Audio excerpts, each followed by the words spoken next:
Yuk jadi bagian dari dakwah kami. Dukung operasional dakwah dan sosial kami, raih pahala amal jariah yang terus mengalir sampai hari kiamat.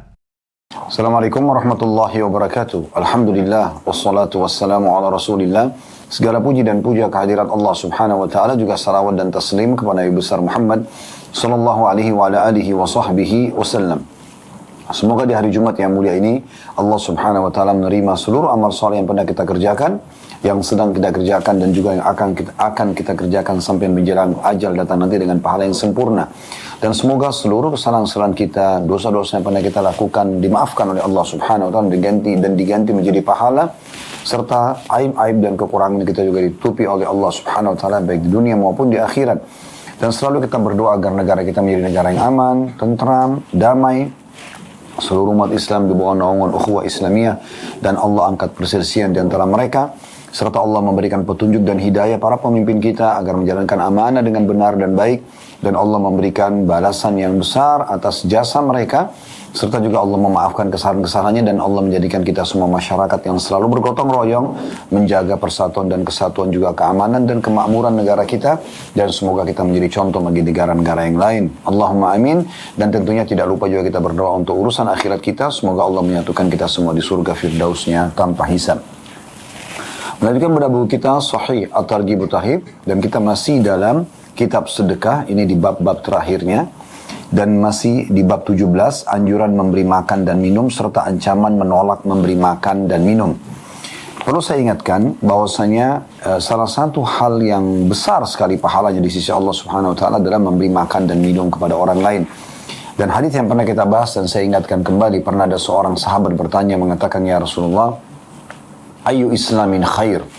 Amalan apa kira-kira dalam Islam yang baik sekali, besar pahalanya, dicintai oleh Allah, dan juga tentunya akan mendapatkan cinta manusia? Maka Nabi SAW mengatakan, "Tut'im ta'am wa tusallimu ala man ta'rif wa man lam ta'rif." Engkau memberikan makan kepada orang, dan juga engkau mengucapkan salam kepada orang yang engkau kenal atau engkau tidak kenal. Jadi di sini memberi makan diposisikan sebagai ibadah yang sangat luar biasa di sisi Allah Subhanahu wa taala. Kami sudah jelaskan dari awal bab ini, bisa dibagi menjadi 3 hal dalam memberi makan dan minum kepada orang. Yang pertama adalah kita mentraktir orang lain, atau kita sering memberi kita mentraktir orang lain, membayarkan makanan orang lain dan minuman. Apakah itu mereka orang-orang fakir yang kita berikan mereka beras, sembako misalnya, yang untuk memenuhi kebutuhan mereka dalam sebulan, atau kebetulan kita sedang jalan bersama teman-teman, bersama kerabat, lalu kita membayarkan pada saat mampir di sebuah restoran. Atau yang kedua adalah kita melebihkan masakan dan makanan yang ada di rumah, kemudian kita berbagi kepada orang-orang, gitu, tetangga, kerabat. Atau yang ketiga, kita berbagi makanan yang sedang kita makan. Itu dinukil juga dari Uwais Al-Qarni rahimahullah, seorang ulama tabi'in, yang kata Nabi SAW, afdal tabi'in yang paling afdal adalah Uwais Al-Qarni. Uwais ini rahimahullah, beliau orang miskin sebenarnya, tapi beliau kalau makan dan memungut sisa makanan dari orang, beliau bersihkan kembali, beliau rapikan, beliau panasi atau hangatkan, kemudian beliau berbagi lagi, dibagi 2 dengan orang-orang yang lain. Jadi tidak harus menunggu orang kaya baru bisa mendapatkan keutamaan memberi makan dan minum kepada orang lain. Baik, kita sudah menjelaskan hadis ke-20 dan 21 pada pertemuan yang lalu, ya. Saya ingatkan kembali hadis ke-20 dengan sanad sahih dari Jabir radhiyallahu anhu, bahwa Rasulullah SAW bersabda, "Man hafara ma lam yashrab minhu kabidun harra min jinnin wala insin wala ta'ir illa ajarahu Allahu yaumal qiyamah." Barang siapa yang menggali sumur, maka tidaklah seekor makhluk yang memiliki hati yang kering karena haus dari kalangan jin, manusia, dan burung yang meminumnya, melainkan Allah akan memberinya pahala pada hari kiamat. Ini di hadis riwayat Bukhari sudah kita jelaskan tentunya. Dan kemudian ada juga hadis ke-21 yang terakhir kita bahas tentang masalah Imam Abu Uthman As-Sabuni, disebutkan riwayat begitu. Ada seseorang yang bernama Al-Hakim Abu Abdillah. dia kena penyakit di wajahnya dan sudah setahun tidak sembuh-sembuh. Maka dia pun meminta kepada Abu Uthman As-Sabuni agar mendoakan di hari Jumat dalam majelisnya. Maka Abu Uthman As-Sabuni pun berdoa dan akhirnya diaminkan oleh jemaahnya. Dan ada seorang wanita pada saat itu melempar secari kertas, kemudian dia yang isinya dia akan bersungguh-sungguh mendoakan kesembuhan Al-Hakim Abu Abdillah. Dan dalam tidur dia melihat Rasulullah SAW seolah-olah berkata kepadanya, katakan kepada Abu Abdillah Al-Hakim yang sedang sakit ini agar melapangkan air untuk kaum muslimin. Lalu kertas itu dibawa kepada Al-Hakim, lalu dia pun memerintahkan untuk membangun tempat minum di pintu rumahnya. Setelah dibangun, dia memerintahkan agar dipenuhi dengan air, lalu diletakkan di dalamnya, kalau kita es sekarang ya, air yang beku, lalu orang-orang meminumnya. 1 minggu belum berlalu kecuali kesembuhan telah terlihat dari luka-luka dan hilanglah bekas tersebut atau luka tersebut dari wajahnya. Ya. Dan akhirnya dia sempat hidup beberapa tahun setelah itu. Jadi ini memang berarti sejalan dengan sabda Nabi SAW, dawu mardakum bis sadaqah. Obatilah orang-orang yang sakit dan terkait dengan bersedekah. Nah ini juga bisa kita jadikan sebagai tawasul dengan amal soleh. Jadi kalau ada urusan kita belum selesai, penyakit kita belum sembuh misalnya, maka kita bisa bertawasul dengan amal soleh, yaitu kita bersedekah, diantaranya seperti ini, ya, memberi minum kepada orang lain dan memberi makan, maka bisa saja dengan itu insya Allah Allah berikan solusi dari permasalahan kita. Baik, 2 buah hadis terakhir dalam bab ini, yaitu hadis nomor 22 dan hadis nomor 23 akan kita bacakan sekarang di bab ke-17 ini tentunya. Hadis nomor 22 dengan sanad sahih urutan 965 dari awal belajar berbunyi dari Abu Hurairah radhiyallahu anhu, dia berkata, Rasulullah sallallahu alaihi wasallam bersabda, "Thalathatun la yukallimuhumullahu yaumal qiyamah wa la yanzuru ilaihim wa la yuzakkihim wa lahum 'adzabun alim. Rajulun ala fadli ma'in bifalatin yamna'uhu ibn sabil." Ada 3 orang yang Allah tidak akan berbicara kepada mereka pada hari kiamat. Allah juga tidak akan melihat kepada mereka. Allah juga tidak akan mensucikan mereka atau membersihkan dosa-dosanya, serta mereka mendapatkan azab yang sangat pedih, yaitu seseorang laki-laki yang mempunyai air berlebih di sebuah padang yang sepi atau gersang, tapi dia menolak memberikannya kepada Ibnu Sabil atau orang-orang yang membutuhkannya. Dan ditambahkan dalam satu riwayat, yaqulullahu lahu al-yawma amna'uka fadli kama mana'ta fadla ma lam ta'mal yadak. Allah akan berfirman kepada orang tersebut pada hari kiamat, pada hari ini aku akan menahan karuniaku darimu sebagaimana kamu telah menahan kelebihan sesuatu yang sebenarnya bukan merupakan hasil tanganmu atau hasil usahamu. Hadis ini riwayat Bukhari, Muslim, Abu Daud, An-Nasai dan juga Ibnu Majah. Lalu kata Al-Mundhiri, ia akan hadir hadis ini lebih lengkap insyaAllah di kitab jual beli bab ke-12 nantinya. Baik. Hadis ini, teman-teman sekalian, memberikan pelajaran kepada kita. Kita mengambil atau menjelaskan dulu secara umum, bahwasanya setiap muslim itu harus memiliki jiwa karam, dermawan, ya, mulia, suka berbagi.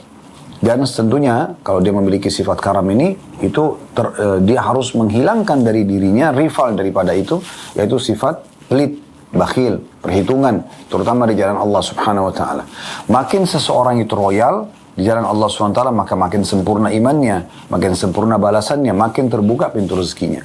Dan makin dia perhitungan di jalan Allah Subhanahu wa taala, maka makin dipersulit juga ya urusannya oleh Allah Subhanahu wa taala, sebagaimana Nabi SAW bersabda kepada Asma binti Abi Bakar radhiyallahu anhuma, la tuki fayukillahu alayki.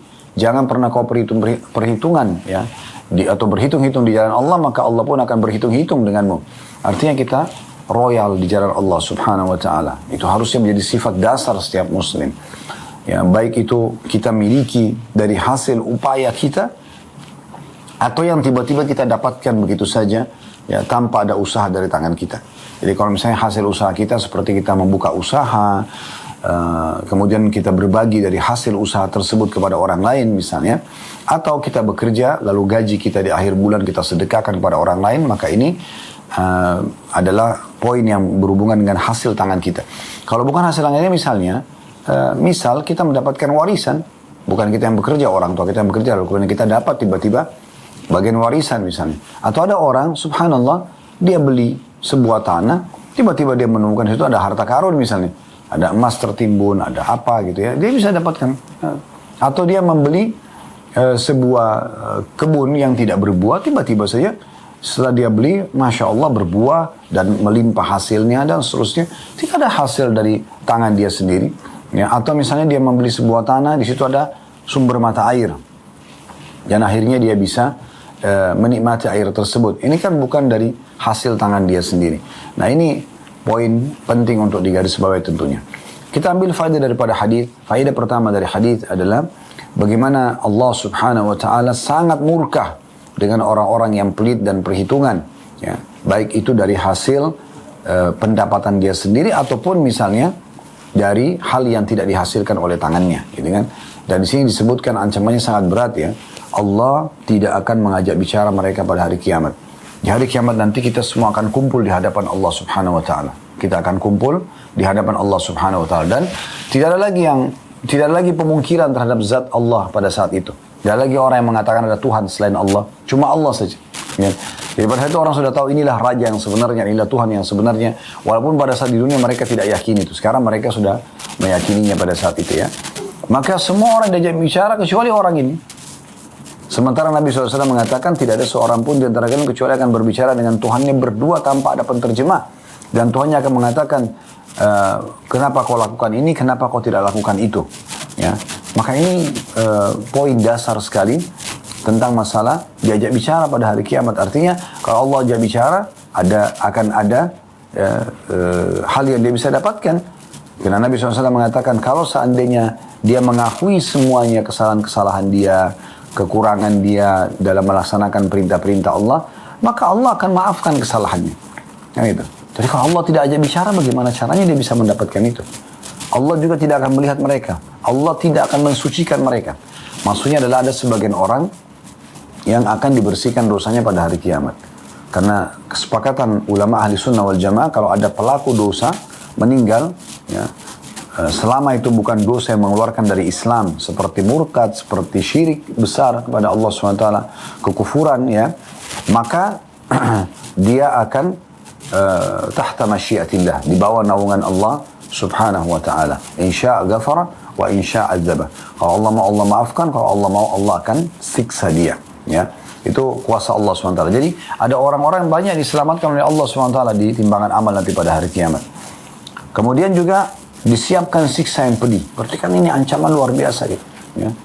Oleh karena itu seseorang harus hati-hati sekali, ya, dengan ancaman-ancaman seperti ini.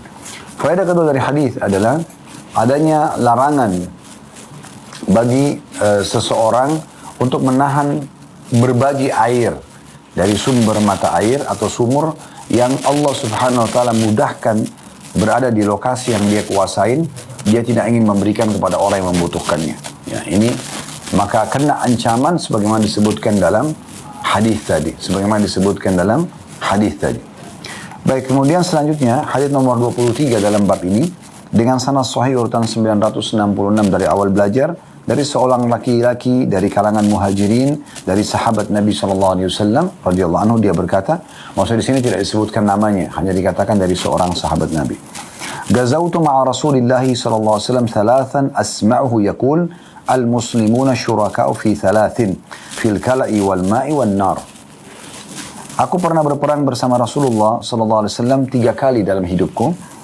Lalu aku mendengarkan di salah satu peperangan tersebut beliau bersabda, kaum muslimin bersekutu dalam 3 perkara, yaitu padang rumput, air, dan juga api. Diriwayatkan oleh Abu Daud. Artinya, ini tidak dimiliki secara pribadi.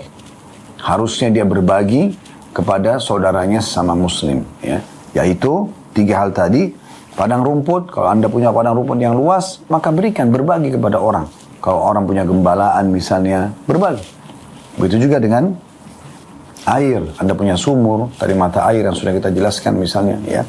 Dan juga api, ya. Kalau orang membutuhkan api karena mereka butuh untuk menghangatkan badan, untuk masak-masakan, maka berbagi. Ini dianggap sekutu di antara muslimin. Artinya kalau sekutu masing-masing punya hak untuk bisa meminta dari saudaranya. Nah ini hadis nomor 23 dan penutupan dari bab ke-17 ya.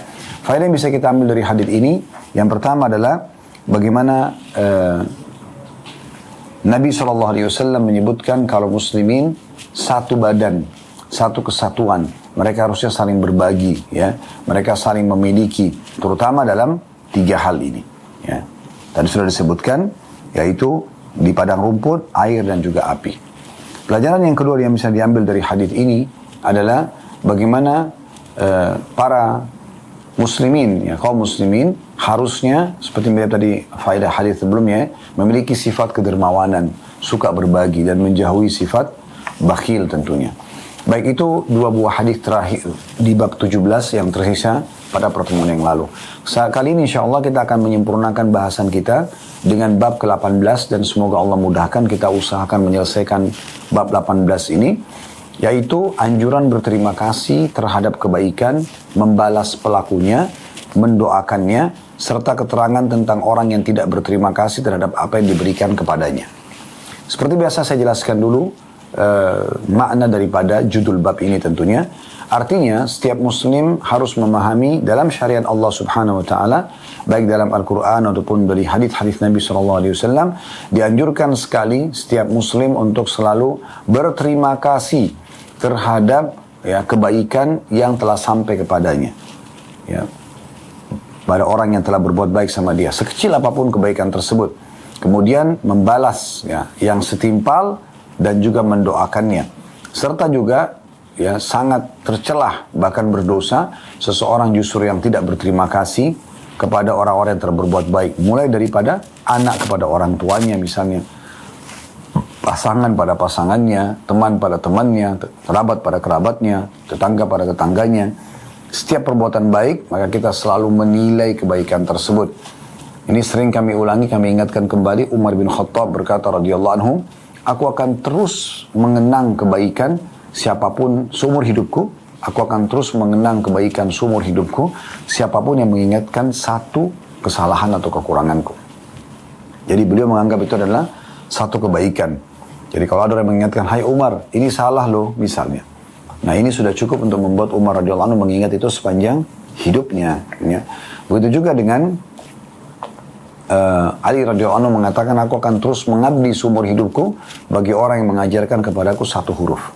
Ini sudah cukup untuk membuat tentunya ya Ali berterima kasih pada orang tersebut. Nah, ini menandakan memang kita harus tahu menilai kebaikan orang-orang. Dan kata Nabi SAW, man la yashkurun nas la yashkurullah. Siapa yang belum berterima kasih pada manusia, maka belum terhitung berterima kasih atau bersyukur kepada Allah Subhanahu wa ta'ala. Oleh karena itu sering teman-teman sekalian mengatakan terima kasih, jazakallahu khair, jazakillahu khairan. Ya, kalau laki-laki jazakallahu khairan, kalau perempuan jazakillahu khairan. Walaupun kepada anak kita ya, yang telah membawakan air misalnya, ya, apalagi kepada orang tua yang dasarnya kita ada di muka bumi ini karena mereka. Begitu juga seorang istri selalu berterima kasih pada suaminya. Karena kata Nabi SAW, Allah tidak akan melihat kepada seorang istri yang tidak tahu berterima kasih pada suaminya, padahal sebenarnya dia butuh pada suaminya. Nilai kebaikan-kebaikan orang. Sudah berapa kali rasa haus kita hilang, rasa lapar kita hilang, ya kebutuhan maaf di WC kita, mandi, buang air besar, buang air kecil, pakaian dan segala macam, ya perlindungan, semua itu telah dipenuhi oleh suami. Maka berterima kasih. Begitu juga seorang suami mengucapkan terima kasih pada jasa istrinya, mungkin yang sudah memasakkan, merawat anaknya, menjaga rumahnya misalnya. Maka sering memuji dan berterima kasih adalah bagian daripada hal yang sangat dianjurkan. Teman pada temannya misalnya, bawahan pada atasan, atasan pada bawahan, pemimpin pada masyarakat, masyarakat pada pemimpinnya. Ini adalah hal yang merupakan bagian daripada syariat Allah Subhanahu wa ta'ala. Baik, kita akan bacakan hadis pertama dalam bab ini dengan sanad sahih urutan 967 dari awal belajar. Berbunyi dari Abdullah bin Umar radhiyallahu anhu, dia berkata, Rasulullah sallallahu alaihi wasallam bersabda, "Man ista'adha billahi fa'idhu, wa man sa'alakum billahi fa'atu, wa man istajara billahi fa'ajiru, wa man ata ilaikum ma'rufan fakafi'u, fa in lam tajidu fad'u lahu hatta ta'lamu an qad kafa'tumuh." Terjemahannya, barang siapa yang meminta perlindungan dengan nama Allah, maka lindungilah dia. Dan barang siapa yang meminta kepada kalian dengan nama Allah, maka berilah dia. Barang siapa yang meminta pembelaan dengan nama Allah, maka berilah pembelaan. Barang siapa yang membawa kebaikan kepada kalian, maka berilah dia balasan. Tapi jika kalian tidak mempunyai sesuatu untuk membalasnya, maka doakanlah dia sehingga kalian merasa telah memberinya balasan. Hadis riwayat Abu Daud, An-Nasai, dan lafaz ini adalah lafaz An-Nasai. Ibnu Hibban juga menyebutkan dalam sahihnya, dan Al-Hakim berkata, sahih berdasarkan syarat kedua. Atau keduanya, yang dimaksud adalah syaratnya Bukhari dan juga Muslim. Hadis ini teman-teman sekalian langsung saja kita ambil faedahnya. Faedah pertama dari hadis adalah adanya penekanan dan anjuran dari Nabi SAW agar memberi perlindungan bagi orang yang minta perlindungan, terlebih lagi kalau menggunakan nama Allah. Tentu di sini ada batasannya, perlindungannya selama bukan pada maksiat. Kalau ada orang yang butuh sekali perlindungan dan Anda punya kekuatan untuk itu, sementara dia dalam keadaan benar, maka lindungilah dia. Terlebih lagi kalau sudah menggunakan nama Allah Subhanahu wa ta'ala. Ini faedah pertama dari hadis, ya. Tapi sekali lagi garis bawahi, perlindungan bukan pada maksiat kepada Allah. Kalau orang berlaku maksiat lalu minta perlindungan, ini bukan untuk dilindungi tentunya, ya. Kemudian faedah yang kedua dari hadis adalah tentang ini jadi saksi bahasan kita, ya. Salah satu saksi bahasan kita dan berhubungan sekali dengan bab ke-17 yang lalu. Kalau ada yang meminta kepada kalian, berilah, terutama kalau menggunakan nama Allah, ya. Tolong berikan saya minum, berikan saya makan misalnya, ya. Maka berilah, gitu. Apalagi kalau dia mengatakan saya minta atas nama Allah, berilah. Nah, tapi kalau di poin ini berbeda sedikit dengan poin yang pertama tadi. Kalau poin pertama tadi, ya, tentunya kalau bukan maksiat, ya. Kalau ini memberi minum dan makan, kita tidak butuh tanya apakah orang ini pelaku maksiat atau tidak. Intinya dia kehausan, dia kelaparan, berikan kepada dia. Kita berharap semoga saja ini bisa menjadi, ya, sumber pahala buat kita, karena kita memberi. Kalau dia orang soleh atau soleh yang kita berikan makan, kita akan ikut panen pahala dari ibadah dia. Kalau dia orang bermaksiat, semoga justru menjadi, karena kebaikan kita menjadi penyebab hidayah dia. Nah, ini faedah kedua dari hadis. Faedah ketiga dari hadis adalah tentang masalah kalau ada orang yang minta pembelaan, ya, sementara dia menggunakan nama Allah, maka belalah dia. Ini sama mirip dengan poin yang pertama tadi, yaitu pada kebenaran, bukan pada kemaksiatan. Ini teman-teman, ada yang minta pembelaan, ya, terutama dari teman-teman pengacara kalau di masa kita sekarang, ya. Dia minta pembelaan, atau misalnya siapapun yang datang minta pembelaan, sementara memang kita melihat dia dalam kondisi benar, kita mampu untuk itu, kita berikan pembelaan, ya. Tentu sekali lagi batasannya bukan pada kemaksiatan. Ini mirip dengan poin yang pertama tadi. Faedah keempat dari hadis yang bisa diambil adalah ini sesuai dengan judul bab 18, yaitu kalau seandainya ada orang yang berbuat baik pada kalian, maka balaslah yang setimpal. Ini faedah keempat dari hadis. Jadi misalnya tetangga ngirimkan makanan, kita balas dengan makanan. Tetangga kirimkan minuman, kita balas dengan minuman misalnya. Ada orang menghadiahkan kepada kita pakaian, balas dengan pakaian yang setimpal, gitu kan? Ini anjuran yang balasan yang paling ideal dari pemberian seseorang kepada kita. Kemudian faedah kelima dari hadis adalah kalau seandainya tidak kita dapatkan di sini, kata Nabi SAW, kalau kalian tidak dapatkan yang bisa kalian balas dengan yang setimpal, maka doakanlah. Tapi ingat, kata Nabi SAW, doakan bukan cuma sekali atau dua kali, sampai kalian merasa sudah membalasnya. Allah akan munculkan rasa nanti, oh ini sudah cukup saya ucapkan misalnya. Nah, baru kemudian kita berhenti, kan gitu. Karena kadang-kadang ada orang cuma sekali aja mengucapkan terima kasih. Padahal sebenarnya mungkin apa yang telah diberikan oleh orang tersebut adalah sesuatu yang sangat besar, ya. Sehingga tidak ada salahnya kita kalau ketemu yang kedua kali kita katakan lagi terima kasih ya, jazakallah khair kemarin bantuannya. Mungkin kita ketemu bulan depan kita masih mengatakan jazakallah khairan ya bantuannya yang bulan lalu. Mungkin kita ketemu tahun depan, bukan mustahil kita akan terus mengucapkan dan kita besarkan nikmat Allah Subhanahu wa taala itu yang melalui orang tersebut, agar orang ini juga merasa oh iya, orang ini tahu berterima kasih ya. Karena kita secara fitrah alami Allah berikan rasa kalau seandainya orang yang kita berikan bantuan itu berterima kasih, pasti kita lebih terdorong untuk selalu membantunya, memberikan perhatian. Beda sekali dengan orang yang sudah kita berikan dengan perjuangan yang luar biasa. atas apa yang kita berikan. Misalnya kita lagi lapar, kita berikan makan kepada dia misalnya. Kita lagi haus, kita dahulukan dia misalnya. Kita lagi butuh uang, kita dahulukan dia karena kebutuhannya. Kemudian dia tidak bisa menilainya. Dianggap itu adalah sebuah hal yang kecil, ya tidak ada nilainya. Maka ini yang membuat orang lain tidak akan menilai lagi atau mau membantu lagi, ya, menilai kita baik ataupun membantu kita lagi. Oleh karena itu Islam datang langsung ke poin penting, ya, balas yang setimpal, yang sama. Kalau tidak, doakan sampai kalian melihat kalian sudah membalasnya. Nah ini poin yang harus diperhatikan baik-baik. Baik, hadis selanjutnya, hadis nomor 2. Yang hadis nomor 2 ini ada 2A sampai 2C. Hadis ini, hadis nomor 2, kita mulai dengan 2A-nya, dengan sanad hasan di ghairihi, menjadi hasan karena dikuatkan dengan riwayat-riwayat lain. Urutan 968 dari awal belajar berbunyi, dari Jabir radhiyallahu anhu dari Nabi SAW, beliau bersabda, "Man u'tiya ata'an fawajada falyajzi bih, fa in lam yajid falyuthni, fa inna man athna faqad syakar, wa man katama faqad kafar, wa man tahalla bima lam yu'ta kana kalabisi thawbai zur." Barang siapa yang diberi suatu pemberian lalu dia mempunyai sesuatu untuk membalasnya, maka hendaklah dia membalasnya dengannya. Jika dia tidak memiliki sesuatu untuk membalasnya, maka hendaknya dia memberi pujian. Karena barang siapa yang memberi pujian, maka dia telah bersyukur atau berterima kasih. Dan barang siapa yang menyembunyikan, maka dia telah kufur terhadap nikmat. Barang siapa yang menghiasi dirinya dengan sesuatu yang tidak dimilikinya, maka dia seperti orang yang memakai 2 helai pakaian kedustaan. Hadis ini diriwayatkan Tirmidzi dari Abu Az-Zubair, darinya atau dari Abu Az-Zubair, ya. Diriwayatkan juga oleh Abu Daud dari seorang laki-laki dari Jabir radhiyallahu anhu, dan dia mengatakan dia adalah Syurahbil bin Sa'ad. Intinya hadis ini telah ditelusuri oleh Syekh Al-Albani dan dikatakan hadisnya hasan li ghairihi.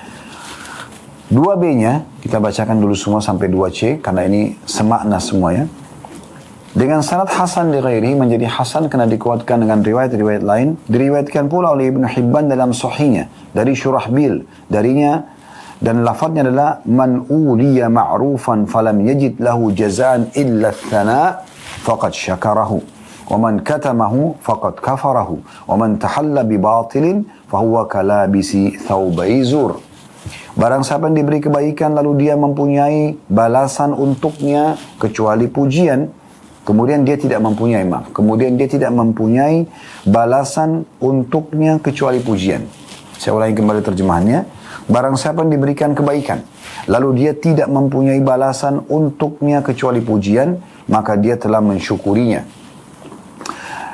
Maksudnya dia puji, maka itu berarti dia sudah berterima kasih. Dan barang siapa yang menyembunyikannya, justru tidak menilai kebaikan itu, maka dia telah mengkufurinya. Barang siapa yang menghiasi dirinya dengan kebatilan, maka dia seperti orang yang telah mengenakan 2 helai pakaian kedustaan. Hadis ini disebutkan oleh Ibnu Hibban dalam sahihnya. 2C-nya dengan sanad sahih. Dalam satu riwayat yang jayyid atau baik milik Abu Daud, man ubliya fadzakarahu faqad syakara, wa man katamahu faqad kafara. Artinya, barang siapa yang diberi nikmat lalu dia menyebutnya, maka dia telah mensyukurinya. Dan barang siapa yang menyembunyikannya, maka dia telah mengkufurinya. Hadis-hadis ini, teman-teman sekalian, 3 buah riwayatnya, 2A sampai 2C, memberikan pelajaran kepada kita.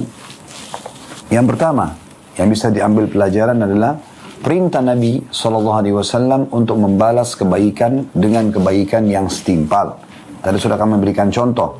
Makanan dengan makanan, pakaian dengan pakaian, uang dengan uang, hadiah dengan hadiah, gitu kan. Apa saja kita berikan balasan yang setimpal. Kalau bisa lebih baik, lebih baik. Misalnya kita diberikan makanan A, kita balas dengan makanan B yang jauh lebih baik misalnya. Minimal yang setimpal gitu kan. Maka itu tentu juga lebih mulia di sisi Allah Subhanahu wa taala. Ini anjuran ya. Oleh karena itu jangan pernah teman-teman sekalian ya tidak menilai kebaikan orang lain, apalagi tidak membalas yang setimpal sementara Anda mampu. Pelajaran kedua dari hadis, bagi orang yang tidak memiliki yang setimpal, yang sejenis misalnya, yang sepadan dengan apa yang telah dia dapatkan, maka harusnya dia memuji atau berterima kasih. Kalau riwayat tadi yang pertama, mendoakan. Ini semua semakna. Ya. Mengatakan misalnya terima kasih, mengucapkan misalnya jazakallahu khair, jazakillahu khair, ya. Atau kita doakan semoga Allah luaskan rezekinya, semoga Allah panjangkan umurnya. Karena memang kita merasa ini adalah sebuah nikmat yang diberikan. Ingat, besarkan nikmat tersebut. Walaupun orang hanya memberikan kepada kita sepotong roti, sebutir kurma, segelas air misalnya, jadikan itu sebuah nikmat yang sangat besar, ya, dari kebaikan orang tersebut, sehingga kita langsung berterima kasih dan memujinya. Ini pelajaran kedua yang bisa diambil hadis atau dari hadis ini. Dan ingat, siapa yang memuji, maka berarti dia sudah berterima kasih. Sebagaimana Nabi SAW katakan. Dia mengatakan misalnya, oh Masya Allah, terima kasih misalnya. Atau dia mengatakan, ya, oh Masya Allah, semoga Allah balas dengan kebaikannya. Contoh, semoga Allah melimpahkan rezeki. Maka berarti dia telah bersyukur terhadap nikmat tersebut kepada Allah dan juga kepada orang itu. Dan kita sudah tahu dalam surah Ibrahim, Allah SWT mengatakan, la in syakartum la azidannakum. Kalau kalian syukur, pasti saya akan tambah. Jadi ada tambahan di situ. Ini pelajaran kedua yang bisa diambil. Pelajaran ketiga yang bisa diambil adalah orang-orang atau ancaman bagi orang-orang yang menutup-nutupi kebaikan orang lain. Dia tidak mau berterima kasih, tidak mau menilainya. Ya. Kita tahu anak akan dianggap durhaka kepada kedua orang tuanya kalau mereka mengatakan off saja. Ah, ibu ayah ini. Karena dianggap tidak terima kasih dengan kedua orang tuanya. Walaupun kedua orang tua misalnya tidak mengurusnya dari kecil, karena tidak menggugurkan kewajiban dia sebagai anak untuk bakti dengan orang tuanya. Allah tidak akan melihat, tadi sudah kita sebutkan misalnya, seorang istri yang tidak berterima kasih pada suaminya, padahal sebenarnya dia butuh dengan suaminya. Selalu yang ada keluhan, ya, kesalahan dan seterusnya. Sehingga akhirnya, ya, Allah Subhanahu wa Ta'ala, ya, tidak akan melihat wanita seperti ini. Sebaliknya kalau dia selalu berterima kasih, maka Allah SWT akan berikan balasan dan juga akan membuat hati suaminya tentram. Begitu juga dengan suami berterima kasih atas kebaikan-kebaikan istrinya dalam pelayanan misalnya. Tidak ada salahnya dipuji. Kalau rumah rapi, masakan enak, penampilannya cantik, indah, dipuji saja. Maka pujian itu sudah berarti, ya, mensyukuri nikmat tersebut. Ya, mensyukuri nikmat. Dan juga tentu sang istri akan lebih semangat lagi untuk masak, untuk dandan dan seterusnya karena pujian-pujian tadi misalnya, atau terima kasihnya gitu kan. Begitu juga dengan teman sama temannya, atasan sama bawahannya. Tidak ada salahnya seorang atasan selalu mengatakan pada bawahannya atau sesekali dia membahasakan misalnya, terima kasih, ya, jazakumullah khairan telah begini dan begitu misalnya. Begitu juga dengan bawahan, tidak ada salahnya pada saat terima gaji membahasakan jazakallahu khairan atau terima kasih Anda telah tepat janji dengan gaji misalnya, atau telah memberikan bonus pada bulan ini dan seterusnya. Tidak ada salahnya masyarakat daripada cuma tahu mencaci maki pemimpinnya, maka mereka mendoakan mengatakan terima kasih Anda sudah berjuang selama 5 tahun, Anda sudah berjuang selama 10 tahun misalnya, semoga saja ini menjadi tambahan balasan buat Anda gitu-gitu kan. Ya, mungkin si pemimpin akan lebih semangat lagi untuk memunculkan ide-ide brilian dia misalnya, memberikan pengorbanannya dan seterusnya. Nah, begitu juga dengan pemimpin yang memuji masyarakatnya dan berterima kasih atas gotong royongnya, atas kerjasamanya. Kalau program pemerintah mengucurkan satu program misalnya, meluncurkan satu program ke masyarakat dan masyarakat menyambut dengan baik. Sambut itu, ucapkan terima kasih kepada mereka, sehingga masyarakat akan selalu siap menerima program-program selanjutnya dan seterusnya. Kita bisa tarik dalam segala lini kehidupan kita. Kalau ada orang, ini tambahan faedah dari faedah yang ketiga, kalau ada orang menggabungkan keduanya, sudah memberikan yang setimpal, dia dikasih makanan lagi, atau bahkan dikasih lebih baik. Plus lagi, dia berterima kasih dengan mengucapkan doa-doa atau pujian kepada pemberi. Ini orang yang sudah menyempurnakan pahala sebenarnya. Walaupun sebenarnya dengan dia membalas setimpal, dia tidak mengucapkan terima kasih pun sudah terbalas gitu kan. Tapi kalau dia tidak mampu, maka dia doakan atau dia puji. Jadi kalau dia gabungkan keduanya, ini luar biasa. Ini penyempurnaan terhadap perayaan pahala tentunya. Yang terakhir yang bisa diambil, yang keempat faedah dari hadis, larangan untuk orang selalu saja menghiasi diri dengan hal-hal yang dia tidak miliki. Ya. Misalnya dia bersengaja berpenampilan seperti orang kaya tapi padahal sebenarnya dia orang miskin, ya. Dia sebenarnya bodoh tapi dia bergaya seperti orang yang pintar. Nah, ini ada ancaman tersendiri yang kata Nabi SAW, orang yang menggunakan atau menghiasi diri dengan kebatilan, maka seperti orang yang mengenakan dua helai pakaian kedustaan. Artinya dia akan dihukum oleh Allah Subhanahu wa taala pada hari kiamat nanti. Baik teman-teman, sekarang kita lanjutkan hadis nomor 3 dalam bab kita. Bab ke-18, masalah anjuran berterima kasih terhadap kebaikan, membalas pelakunya, mendoakannya, serta keterangan tentang orang yang tidak berterima kasih atas apa yang diberikan kepadanya. Hadis nomor 3 ini, bagi teman-teman yang pegang bukunya, saya lihat di situ ada tulisan 3A. Jadi A-nya dicoret saja, karena memang di sini cuma sebuah hadis atau satu nomor urut saja, 3 saja ya. Walaupun ada beberapa riwayat, tetapi tidak diberikan nomor urutnya. Jadi A-nya dihapus saja. Hadis nomor 3 dengan sanad sahih urutan 969 dari awal belajar berbunyi dari Usama bin Zaid radhiyallahu anhuma. Usama dan ayahnya dua-dua sahabat, maka kita katakan radhiyallahu anhuma. Dia berkata, Rasulullah SAW bersabda, "Man suni'a ilaihi ma'ruf, faqala li fa'ilihi jazakallahu khairan, faqad ablagha fit thana."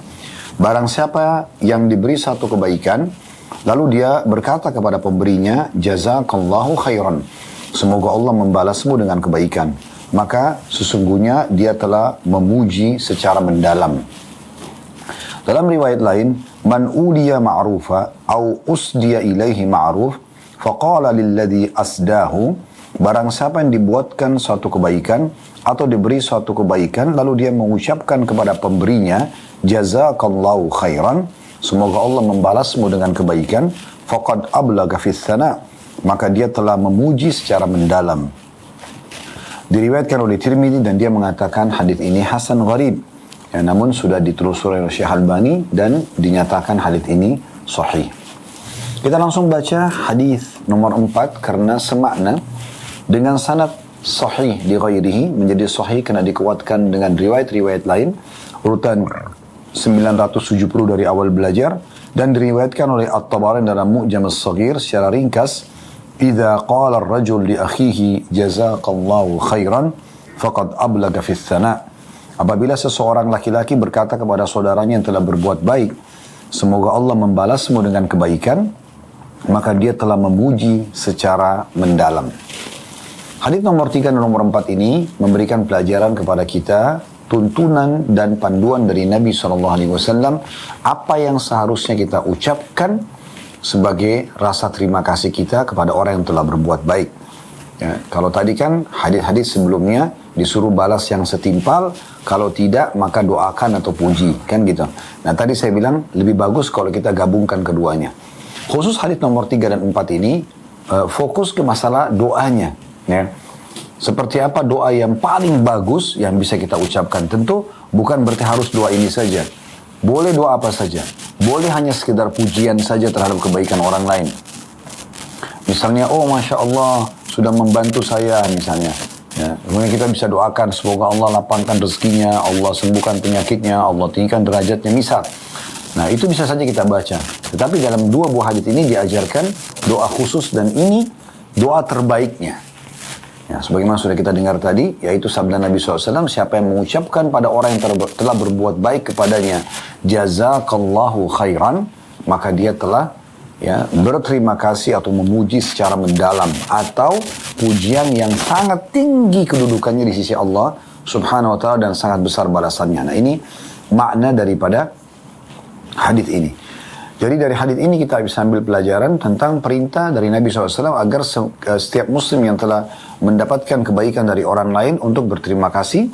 Yang kedua, dia mengucapkan doa ini, jazakallahu khairan. Semoga Allah balas anda dengan kebaikan bagi laki-laki, jazakillahu khairan untuk kaum perempuan. Dan ingat, seringkali saya dapatkan sebagian teman-teman kita di pengajian ikhwan dan akhwat, mereka kalau menulis pertanyaan ditulis jazakallah, jazakallah. Artinya semoga Allah balas. Atau kadang-kadang yang bertemu juga dengan kami di satu tempat, ya, di satu momen misalnya, kemudian mengatakan jazakallah atas ceramahnya Ustaz. Baik, Dia mungkin niatnya baik ya, tapi jazakallah cuma sampai di situ, artinya semoga Allah membalasmu atau membalas Anda. Apa ini? Dibalas dengan apa? Itulah sebabnya ada tambahan doanya khairan, dengan kebaikan. Nah ini penting khairannya. Dan tidak usah dibumbu-bumbuhi lagi, tidak usah ditambah misalnya kathiran, ya, dengan yang banyak. Karena cukup sabda Nabi SAW ucapkan jazakallahu khairan. Nah ini yang perlu kita garis bawahi tentunya. Baik, kita langsung masuk hadis nomor 5 dengan sanad sahih urutan 971 dari awal belajar berbunyi dari Al-Ayyash ya. Dari Al-Ash'ath ya, tepatnya dari Al-Ash'ath, jadi pakai shin dan sa ya. Dari Al-Ash'ath bin Qais radhiyallahu anhu, dia berkata Rasulullah SAW bersabda, la yashkurullah man la yashkurin nas. Tidak akan dihitung orang itu bersyukur kepada Allah selama dia belum bersyukur atau berterima kasih kepada manusia. Diriwayatkan oleh Ahmad dan rawi-rawinya semuanya thiqah atau terpercaya. Dalam hadis nomor 6, nomor 7, ya ini mirip-mirip semuanya, nomor 8, ini semuanya mirip sekali. Saya akan bacakan sekaligus supaya sekaligus juga kita mengambil faedahnya. Hadis nomor 6, Hasan li ghairihi, sanadnya menjadi Hasan karena dikuatkan dengan riwayat-riwayat lain, urutan 972 dari awal belajar. Dari Aisyah radhiyallahu anha bahwa Rasulullah sallallahu alaihi wasallam bersabda, "Man utiya ilaihi ma'rufun falyukafi bihi, wa man lam yastati' falyadhkurhu, fa inna man dzakarahu faqad syakarah, wa man tashabba'a bima lam yu'ta kahuwa kalabisi thawbai zur." Barang siapa yang diberikan atau diberi satu kebaikan, maka hendaklah dia membalasnya dengan kebaikan. Dan barang siapa yang tidak mampu, maka hendaklah dia menyebutnya atau memujinya. Karena barang siapa yang telah menyebut atau memujinya, maka dia telah berterima kasih atau mensyukurinya. Barang siapa yang merasa kenyang dengan apa yang tidak diberikan kepadanya, ya, tidak ada padanya, kemudian dia berbangga-bangga, maka dia seperti orang yang mengenakan dua helai baju kedustaan. Jadi ini mirip sekali dengan lafaz hadis di awal-awal bab kita ya. Hadis ini riwayat Ahmad dan rawi-rawinya semuanya thiqah, artinya terpercaya. Hadis nomor 7 ini kembali mirip dengan lafaz hadis nomor 6 ya. Dengan sanad sahih urutan 973 dari awal belajar berbunyi dari Abu Hurairah radhiyallahu anhu dari Nabi SAW beliau bersabda, la yashkurullah man la yashkurun nas. Tidaklah bersyukur kepada Allah orang yang tidak berterima kasih pada manusia. Hadis ini riwayat Abu Dawud dan juga Tirmidzi dan dia mengatakan hadisnya sahih. Hadis nomor 8 dengan sanad Hasan li ghairihi, menjadi Hasan karena dikuatkan dengan riwayat-riwayat lain. Urutan 974 dari awal belajar berbunyi, diriwayatkan oleh Talha yakni Ibnu Ubaidillah radhiyallahu anhu bahwa Rasulullah sallallahu alaihi wasallam bersabda, man uliya ma'rufan falyadhkurhu, faman dzakarahu faqad syakarahu, wa man katamahu faqad kafarahu. Barang siapa yang diberikan satu kebaikan, maka hendaklah dia menyebutnya. Karena barang siapa yang menyebutnya, maka dia telah mensyukurinya. Dan barang siapa yang menutupinya, maka dia telah mengkufurinya. Diriwayatkan oleh At-Tabarani. Dan yang terakhir yang akan kita bahas untuk kita gabungkan hadis-hadisnya dari hadis nomor 5 tadi sampai hadis nomor 9 ya. Yaitu hadis nomor 9 dengan sanad Hasan li ghairihi, menjadi Hasan karena dikuatkan dengan riwayat-riwayat lain, urutan 975 dari awal belajar berbunyi, ia diriwayatkan juga oleh Ibnu Abi Dunya dari hadis Aisyah radhiyallahu anha. Maksudnya cuma sekedar penjelasan kalau ada diriwayatkan juga oleh sahabat lain yaitu Aisyah radhiyallahu anha selain tadi Talha bin Ubaidillah dan juga Abu Hurairah radhiyallahu anhum ajmain. Baik, hadis-hadis ini memberikan pelajaran kepada kita. Yang pertama, bahwasanya wajib hukumnya setiap muslim untuk berterima kasih kepada Allah Subhanahu wa taala atas segala nikmat yang Allah berikan kepada dia, dan harusnya nikmat itu digunakan pada ketaatan, dan juga wajibnya ia berterima kasih dan menyebut kebaikan orang yang telah memberikan kepada dia kebaikan pula. Tadi sudah banyak kita berikan contoh, anak pada orang tua pada anak, ya suami pada istri, istri pada suami, teman pada teman, atasan pada bawahan, bawahan pada atasan, pemimpin pada masyarakat, masyarakat pada pemimpin. Semua ini harus kita hidupkan di tengah-tengah kita untuk selalu bisa menilai kebaikan-kebaikan satu sama yang lainnya. Siapa yang berterima kasih, maka dia telah mensyukuri Allah Subhanahu wa taala. Allah langsung memberikan dia tambahan nikmat karena dianggap dia telah berterima kasih atas nikmat tersebut, ya. Jadi dia bisa sempurnakan dengan mengatakan alhamdulillah, misalnya ada orang memberikan dia makanan, ada yang memberikan dia pakaian, minuman, kemudian dia mengatakan alhamdulillah, Allah dulu dia puji, dan dia mengatakan jazakallahu khairan, semoga Allah balas Anda dengan kebaikan. Ini kesempurnaan dalam berterima kasih atas nikmat yang sedang datang kepada kita tentunya, ya. Pelajaran yang kedua bisa diambil dari hadis, ya, tentang diulangi lagi pentingnya seseorang untuk membalas kebaikan orang lain yang setimpal, ya, yang setimpal. Dan bagi orang yang belum mampu, maka dia terus saja memuji, menyebut-nyebut kebaikan tersebut, mendoakannya, dan siapa yang melakukan ini maka dia telah berterima kasih kepada Allah dan berterima kasih pada orang tersebut. Sekali lagi, kalau digabungkan semua maka jauh lebih baik tentunya. Ya, kita membalas dengan setimpal, kita juga berterima kasih kepada Allah, kita juga berterima kasih pada orang yang di hadapan kita. Kemudian pelajaran yang terakhir, yang ketiga adalah mirip tadi dengan yang pertama, haramnya seseorang itu menunjukkan hal-hal yang tidak ada pada dirinya. Ya, tadi sudah kita berikan contoh, orang miskin tapi dia bergaya seperti orang kaya, supaya kesannya ya, dia itu dilihat orang kaya misalnya. Atau dia orang bodoh tapi dia berpenampilan seakan-akan orang pintar mungkin dengan penampilannya. Ya, padahal sebenarnya dia tidak tahu apa-apa. Nah, contoh, ini semua akan ya, mendapatkan dosa di sisi Allah Subhanahu wa Ta'ala. Baik, kita akan sempurnakan bahasan kita. Tersisa 2 buah hadis dalam bab ini insyaAllah. Dan dengan ini kita tutup kitab sedekah. Kedepannya kita akan masuk nanti kitab baru ke-9, yaitu kitab puasa tentunya. Baik, hadis nomor 10, teman-teman sekalian langsung saya bacakan. Karena ini mirip-mirip bahasanya tentang masalah berterima kasih pada orang yang berbuat baik, ya. Hadis nomor 10 dengan sanad sahih, urutan 976 dari awal belajar berbunyi, dari An-Nu'man bin Bashir radhiyallahu anhuma. An-Nu'man sahabat, Bashir ayahnya sahabat.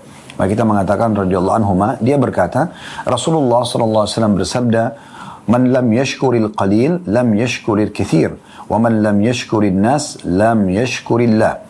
والتحدث بنعمة الله شكر وتركها كفر والجماعة رحمة والفرقة عذاب."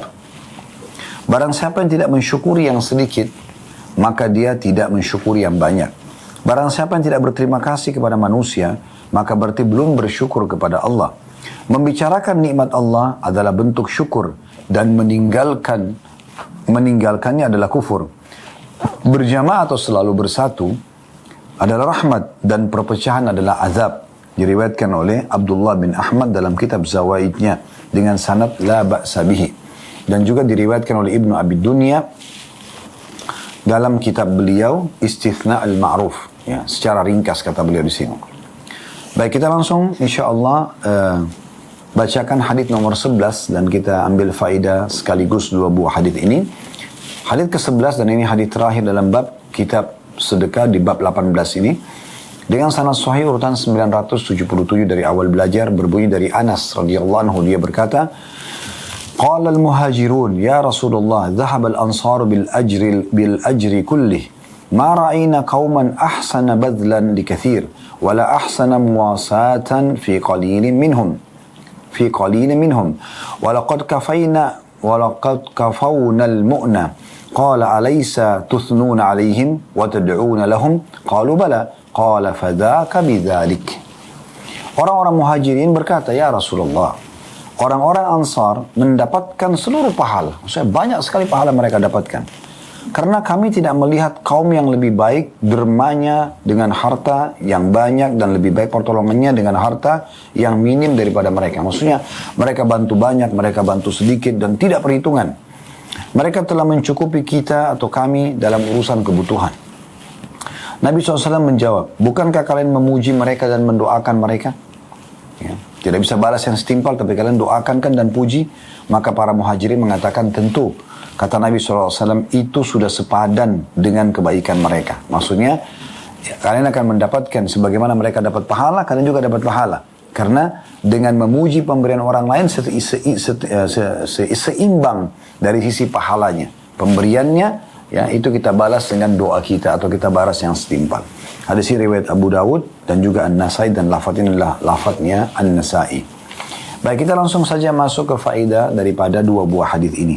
Hadis nomor 10, faedah yang bisa kita ambil adalah Yang pertama, Allah akan menilai seseorang itu bersyukur dan berterima kasih kapan dia menilai hal-hal yang kecil yang telah sampai kepada dia.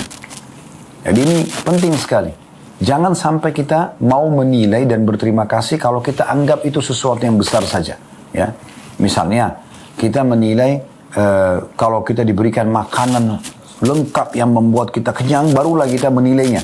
Tapi kalau kita hanya diberikan misalnya sesuap makan, sepotong roti yang dibagi sama orang, kita nggak usah menilainya.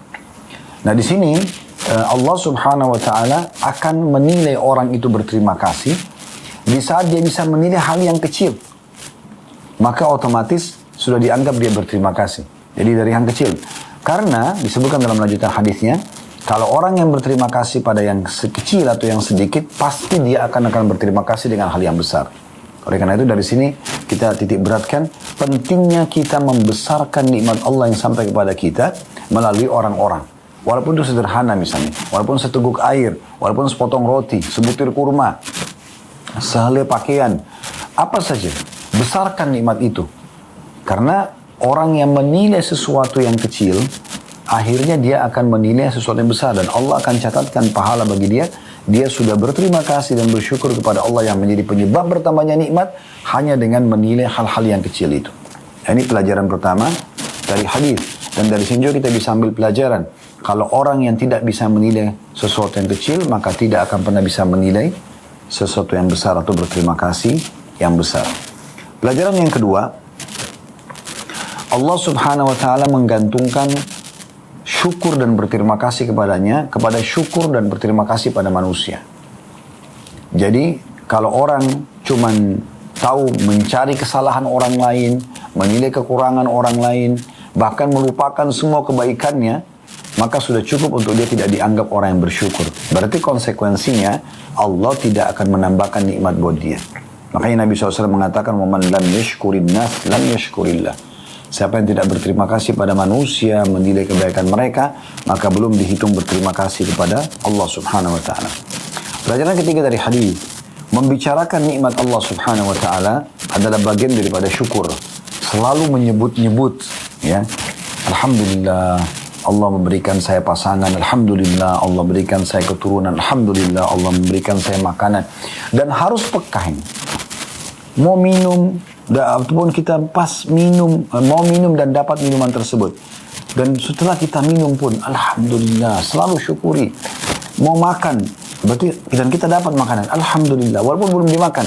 Setelah dimakan, Alhamdulillah, besarkan nikmat-nikmat itu.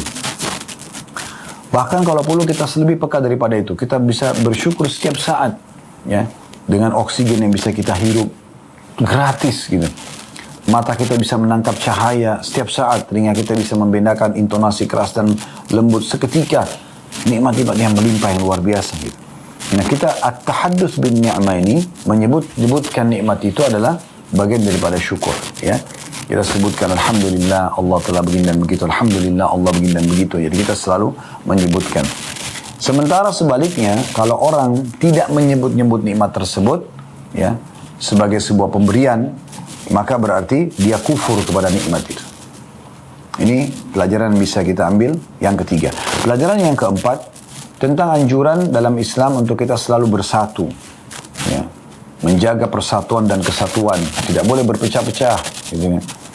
Kalau ada pendapat yang tidak sejalan, maka kita saling menghormati satu sama yang lain. Dan orang yang benar itu merangkul yang salah, orang yang salah meminta maaf dan memperbaiki. Kan begitu. Nah itu yang disebutkan oleh Nabi SAW dalam hadis nomor 10 tadi, di penutupan hadisnya, wal jama'atu rahmah. Persatuan adalah rahmat dari Allah SWT. Wal furqatu azab.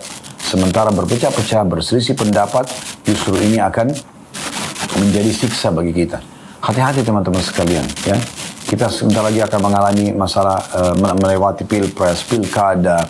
Ya, kadang-kadang subhanallah ini harusnya membuat kita tetap bersatu. Berbeda pendapat dalam memilih orang itu adalah hak individual. Tapi tidak harus saling musuh-musuhan. Ya.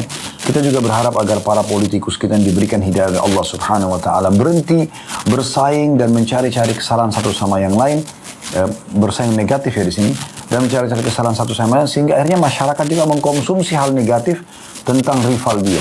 Padahal sebenarnya tidak perlu. Tunjukkan saja yang terbaik dari kita. Ini loh saya, ini visi misi saya. Buktikan setelah itu. Sudah cukup. Allah SWT punya cara untuk itu. Jadi tidak perlu kita menjatuhkan orang lain. Apalagi Anda kadang-kadang menanamkan kebencian di tengah-tengah masyarakat kepada kubu yang lainnya. Dan terus berlarut bertahun-tahun dalam masalah itu. Bahkan terjadi antara saudara dengan saudaranya. Kita sering dengar itu. Antara orang tua dengan anaknya. Antara istri sama suaminya. Yang ini nomor 1, yang ini nomor 2, yang ini nomor 3, ini nomor 4. Dan ribut gara-gara itu. Subhanallah. Ya. Bersatu itu adalah rahmat dari Allah Subhanahu Wa Ta'ala. Untuk apa kita berpegang pada pendapat kita sementara misalnya kalau salah. Ya. Kecuali itu benar, tidak ada masalah. Dan kita hormati aja kalau ada yang mengambil keputusan si A, dia pilih si A yang tidak masalah. Itu hak dia, gitu kan. Toh masing-masing juga bertanggung jawab depan Allah nanti kan. Kalau yang kita pilih benar, maka dan kita akan dapat pahala bersama dengan dia. Kalau yang kita pilih salah, maka itu kita juga akan tanggung jawab sendiri di sisi Allah SWT. Apalagi kalau kita sudah tahu dia salah dan kita dukung ya. Tapi kalau kita tidak tahu, insya Allah semoga dimaafkan saja. Nah ini juga pelajaran yang bisa kita ambil dari hadis nomor 10. Sementara pelajaran dari hadis nomor 11, dan kita tutup dengan ini. Pelajaran pertama dari hadis nomor 11 ini adalah bagaimana ya keimanan para sahabat ridwanullahi alaihim dan bagaimana cintanya mereka terhadap amal-amal saleh ini, dan mereka betul-betul menyadari tujuan mereka diciptakan sebagaimana Allah sebutkan dalam surah Az-Zariyat surah nomor 51 ayat 56, wa ma khalaqtul jinna wal insa illa liya'budun, aku tidak ciptakan jin dan manusia kecuali untuk mengabdi dan menyembah kepadaku. Sehingga hidup mereka adalah ibadah dan ibadah terus begitu, itu aja yang mereka kejar gitu kan. Terbukti dari riwayat nomor 11 ini, orang-orang muhajirin berkata kepada Nabi SAW, ya Rasulullah, orang-orang Ansar ini, penduduk Madinah, betul-betul meraih pahala yang sangat banyak karena mereka itu memenuhi kebutuhan kami. Mereka bersedekah yang banyak, bersedekah yang sedikit, artinya sesuai dengan kemampuan mereka, dan mereka tidak perhitungan dalam masalah itu. Yang punya banyak menyumbang banyak, yang punya sedikit menyumbang sedikit. Bagaimana caranya nih? Artinya kami juga kehilangan pahala kalau gitu, karena kami tidak bisa membalas itu. Ya. Dan ini menandakan bagaimana cintanya mereka terhadap amal soleh tersebut. Mereka ingin apa yang saudaranya sudah lakukan, mereka juga bisa melakukannya. Nah ini berarti kedudukan iman para sahabat yang luar biasa. Ya. Jadi boleh orang, teman-teman sekalian, bersaing dalam hal-hal kebaikan. Ya. Kita berharap kalau teman kita tidak pernah alpa sholat 5 waktu di masjid, di saf pertama, kita berharap supaya seperti dia misalnya. Atau saudara kita sibuk untuk membangun masjid, sedekah sana sini, ya, menghaji dan umrohkan orang dan segala macam. Kita berharap bisa seperti dia. Nah itu tidak ada masalah. Kita merasa iri, tapi irinya positif ya. Namanya ghibto dalam agama kita. Berharap agar kita bisa seperti dia. Sebagaimana sabda Nabi SAW, beliau mengatakan tidak boleh iri kecuali kepada 2 orang. Seseorang yang Allah berikan Al-Quran, dalam riwayat lain Allah berikan ilmu. Kemudian dia menghabiskan jalan Allah, ya, artinya membacanya di siang hari, mengajarkannya juga di malam hari. Dan orang yang Allah berikan harta dan dihabiskan harta di jalan Allah SWT. Maka kita boleh merasa poin ini tentunya, merasa ingin seperti saudara kita. Nah, itu dibolehkan. Baik, pelajaran kedua dari hadis adalah tentang keutamaan ya orang-orang Ansar, dan ini memang mereka luar biasa sebagaimana Allah sebutkan dalam surah Al-Hasyr masalah ini ya. Wa yu'thiruna 'ala anfusihim walau kana bihim khasasa. Mereka terus mengithar diri mereka, maksudnya memaksakan diri untuk memberikan, ya, mendahulukan saudara-saudara mereka dari muhajirin, pendatang, pribumi menyambut pendatang, dan mereka mendahulukan para pendatang ini daripada diri mereka, walaupun mereka butuh. Kalau Anda sudah tahu, alhamdulillah. Kalau Anda belum tahu, perlu Anda renungi baik-baik bagaimana para sahabat Ansar itu memperebutkan para muhajirin pada saat mereka hijrah dari Mekah ke Madinah agar tinggal di rumah mereka. Dan mereka sangat bangga dengan adanya saudaranya pendatang. Yang pribumi ini sangat bangga dengan yang pendatang ini. Kemudian disambut, diberikan tempat tinggal, dilayani makan dan minumnya. Sampai kalau ada seorang muhajir yang sudah hijrah dari Mekah, diistilahkan dengan muhajir, jamaknya muhajirin. Ya. Mereka muhajir ini sudah mau keluar, pamit dari pemilik rumah karena sudah punya kemampuan misalnya. Maka yang Ansar ini mohon tolong jangan keluar dari rumah kami, tolong begini dan begitu. Jadi berharap supaya jangan peluang pahala untuk membantu saudara itu hilang. Coba bayangkan. Kita subhanallah kadang-kadang sudah jauh dari ini ya.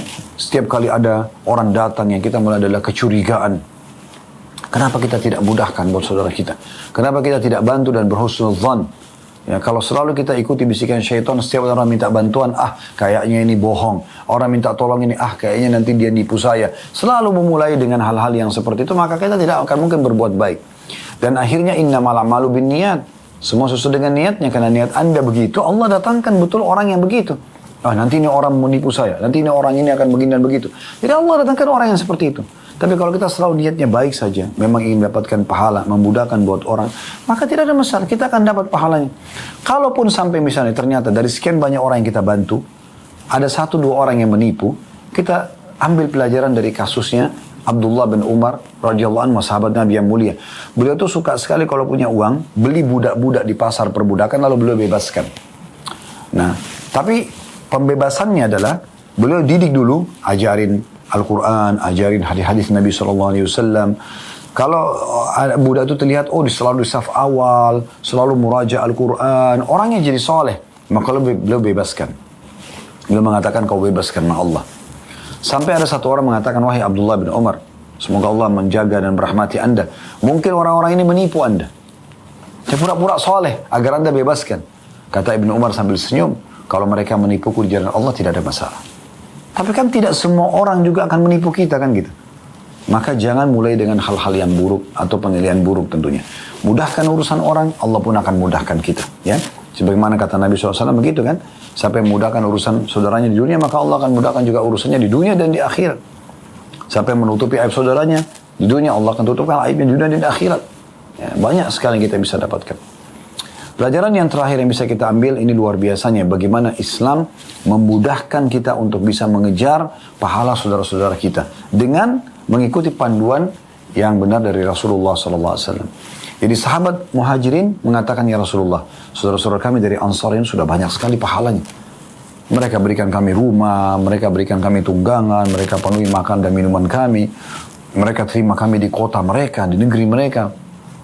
Lalu kata Nabi SAW, seakan-akan orang-orang Muhajirin bilang ini, kami bagaimana caranya nih menyaingi pahala mereka.